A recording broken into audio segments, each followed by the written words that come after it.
you doing here? Advantage of Miss Simmons, who's a senior citizen. There's a civil suit against you. People were trying to find you. Get out of my face.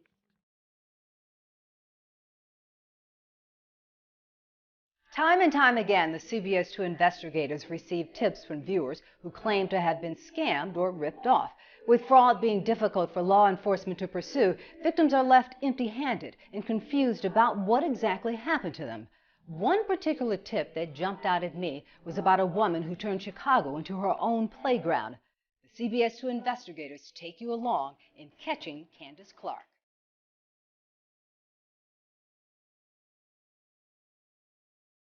Your impression when you first meet her? Candace? Yeah.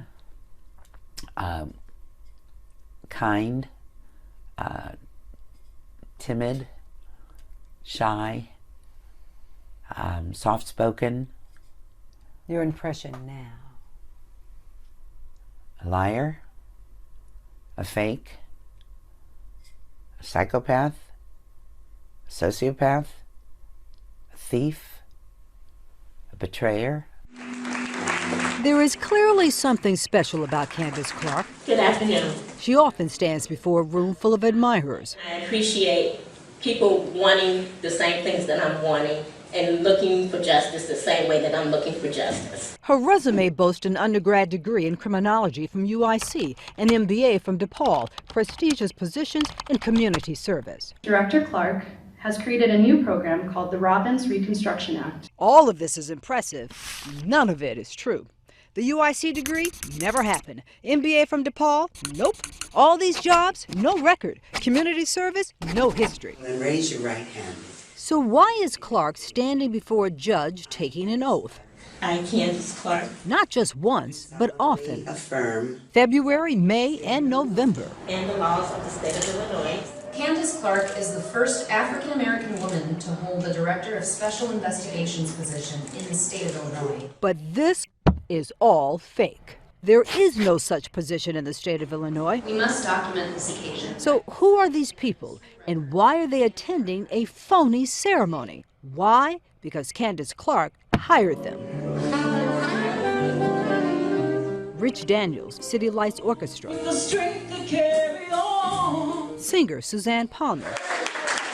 In the audience, extras sent by a local casting company. And repeat after me. Remember the judge? And raise your right hand. Independent film actress Jamie Newell. You burned a building down with a lame stunt. Just another minute, folks. Newell actually helped produce some of the ceremonies, design the flyers, and introduce Clark to other performers, a decision she now regrets. It really broke my heart. Newell says she fell for the elaborate tale Clark weaved about judges and state officials I, Candace Clark. not being available for Clark's swearing-in ceremonies, so she was given permission to hire actors. In order for her to begin her job with the state, she needed to be sworn in, and that the swearing in needed to be videotaped. There was just something about her that made you like her? Yeah. Yeah. You have to be scratching your head by now and wondering, why did Clark do this? What was she after? That was simply my question and every other actor's question. Why? Why?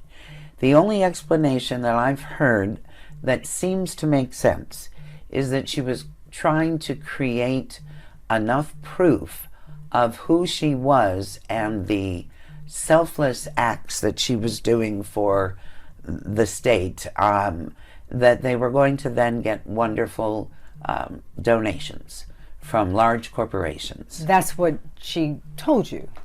That's what, yes. And you think that she would be able to get donations?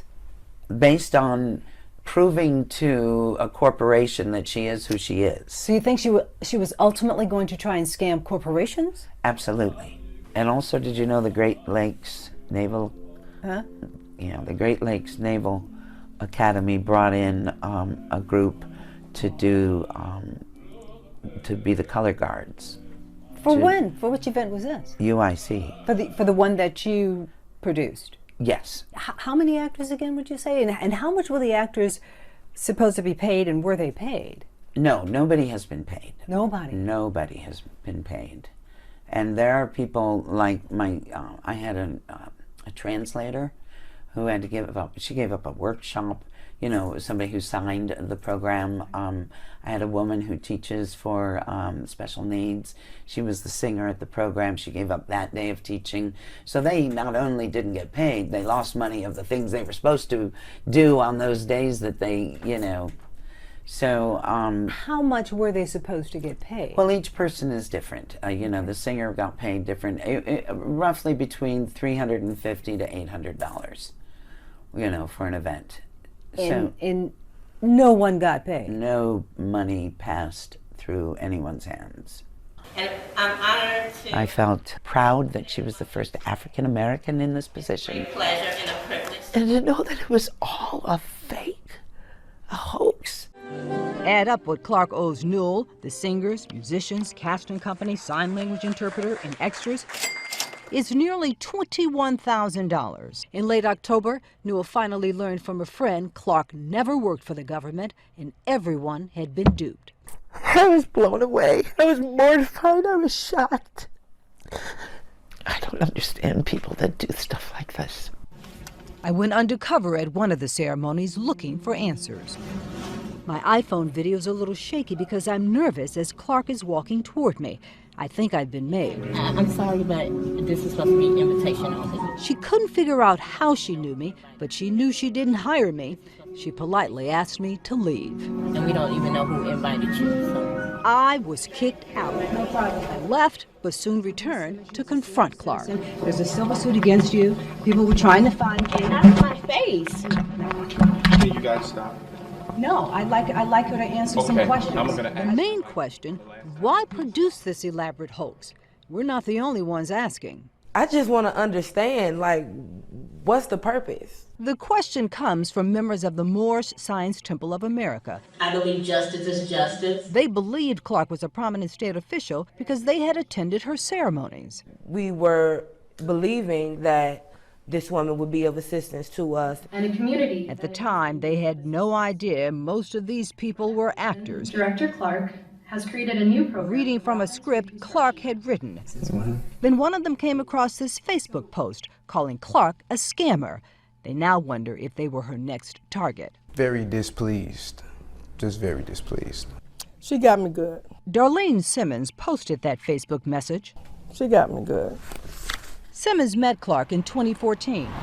At the time, Clark was pretending to be a real estate agent, showing her several places. So Simmons had poor credit, so Clark offered to use Simmons' money but put the house in her name. the following year, she'll have it turned over in my name. As you might imagine, Simmons never got a new home, and she ended up losing $73,000 to Clark. She's a devil. That 401k, I worked 40 years at the Tribune for. 40 years to have it taken from me. I was not expecting all of this. How could you do that? I wasn't prepared. This woman, who has lied about her resume, pretended to be a state employee and a real estate agent, is a graduate of Percy Julian High School and a two-time felon for fraud and impersonating a police officer. Candace didn't start with me, and she's not going to end with me. To get a better understanding of Clark's past, we have to take a trip down memory lane, back to high school. Right here. Okay. That's her. Back then, she was Candace Dixon, student, Percy Julian High School, member of Big Brothers and Sisters, the modeling club, math team. I remember her walking to class, going to class and everything, but I really didn't socialize with her. A former classmate who chose not to be identified says early on there were signs Candace might be headed down a different path. Well, she was Team USA. That's what was told to us, you know, by her. She had the crown, the sash, a picture to prove it. Miss Teen Illinois 1987.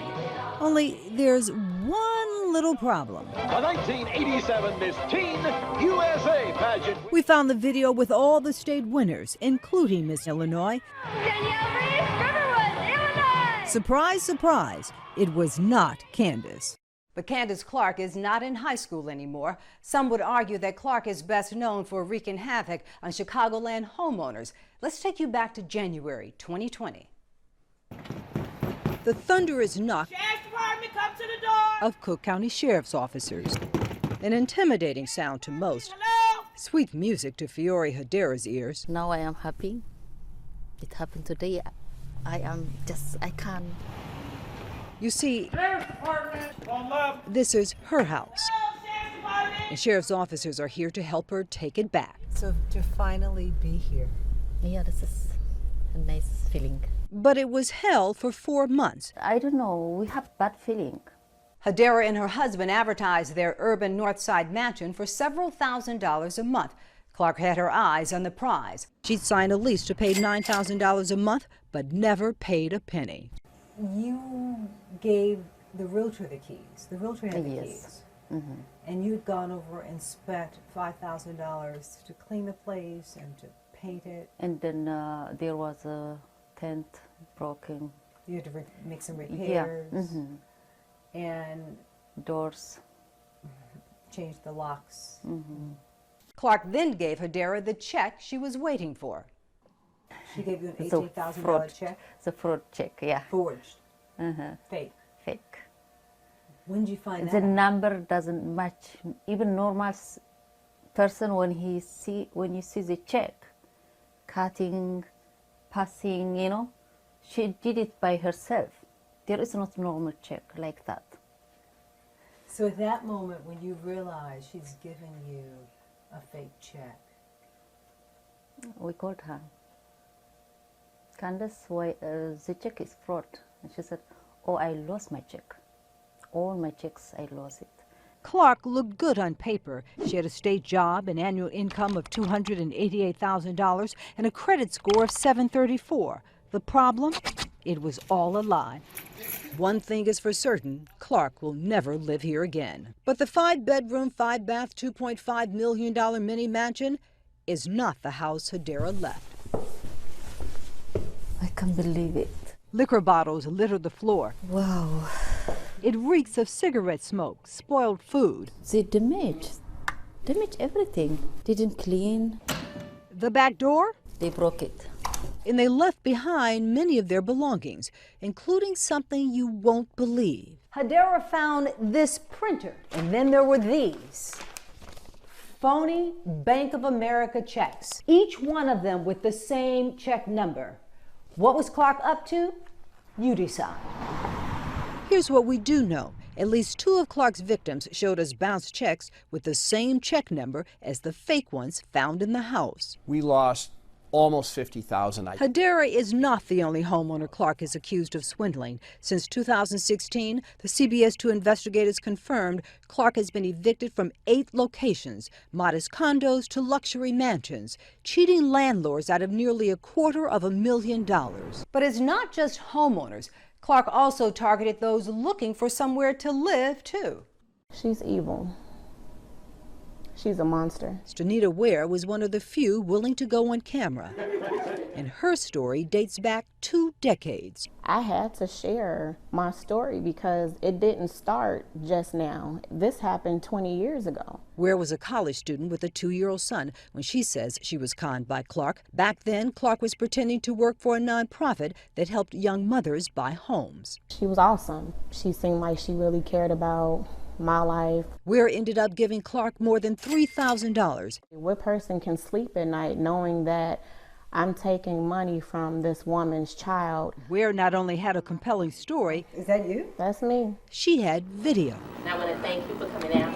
That's Candace. I don't know what to say. Clark was at a ceremony being honored for her work. Because I didn't know that people thought of me that way.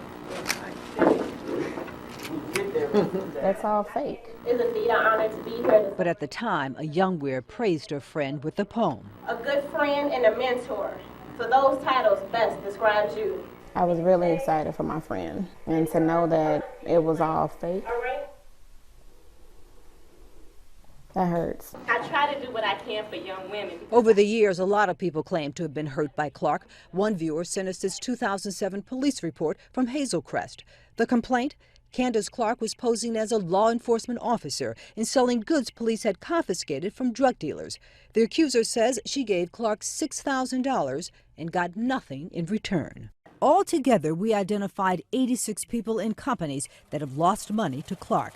Added up, the total comes to a whopping $469,000. Between 2008 and 2010, Clark was arrested 6 times in Chicago and 3 other suburbs. She's faced charges of theft, writing bad checks, and impersonating a police officer. It's her high.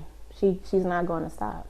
It's in her blood. The most Clark ever got was probation. This time, Clark's accusers are hoping the outcome is different, including the latest one, Stephanie Bennett, who now lives in Texas. She cost me my home. I lost my home. Bennett is not exaggerating. She was just 27 years old in 2010 when she bought this $225,000 house in suburban Midlothian. Like, look what I accomplished. 5 years later, Bennett was moving out of town, so she rented her home to Clark for $2,000 a month. It was awful. It was an awful experience. For 8 months, Clark lived rent-free.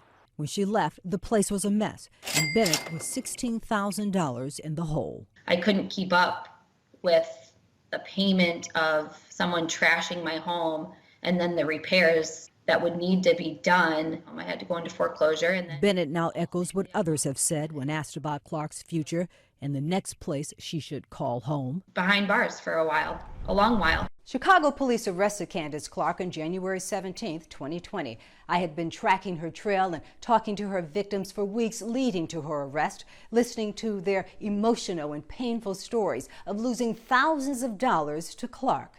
My supervisor called me, and I can hear her, "Darlene, they got her, they got her." Police got Clark, nailed her at a Gold Coast Starbucks. Before I knew it, I couldn't hold back the tears. I'm between a rock and a hard place, but right now, I don't mind being there because they got her. Clark got caught just after 10 a.m. Police called her cell. She answered while inside the Starbucks. They say she was wearing a hat, T-shirt, and carrying fake IDs. They got her, and no, I can't do this.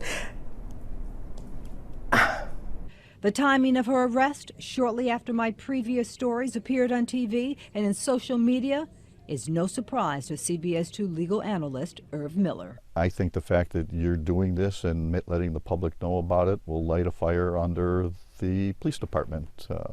This is called a heater case now that Channel 2 is interested in this particular topic. Clark ended up spending 2 weeks behind bars at the Cook County Jail following her arrest. Her bail was set at $15,000. On January 31st, Clark's sister bailed her out. On February 13th, Clark appeared at the Circuit Court of Cook County, a real opportunity to actually see and talk to Clark in person. I got there bright and early to catch up with her. What do you say to those people? Candace Clark was probably surprised to see our camera outside the courthouse because she was early. It was only 10 o'clock and she didn't have to be here until 11:30. Courthouse rules restrict reporters and cameras to a roped-off area against the wall. Candace? So I had to shout my questions and hope Clark would stop. Candace, don't you want to say something to all of those people who are accusing you of ripping them off? You know you have evidence to say that you're wrong. Instead of explaining further, Clark kept walking. We caught her peeking outside the courtroom, Ms. Tucker, where a judge was expected to formally read the charges against her. Only the assistant state's attorney asked for a continuance. Court was over in less than a minute. My turn now for follow-up questions. What's wrong with my story? Why do you say they're wrong? That was our Dorothy Tucker reporting. For the past year, Clark appeared in court multiple times via Zoom, or at least said she tried to. However, Clark claimed she couldn't get multiple phone cameras to work. In January 2022, a judge said this has gone on long enough after Clark's new attorney asked for more time to meet with his client. Now, her next court date will be later this month, when a trial date could finally be set.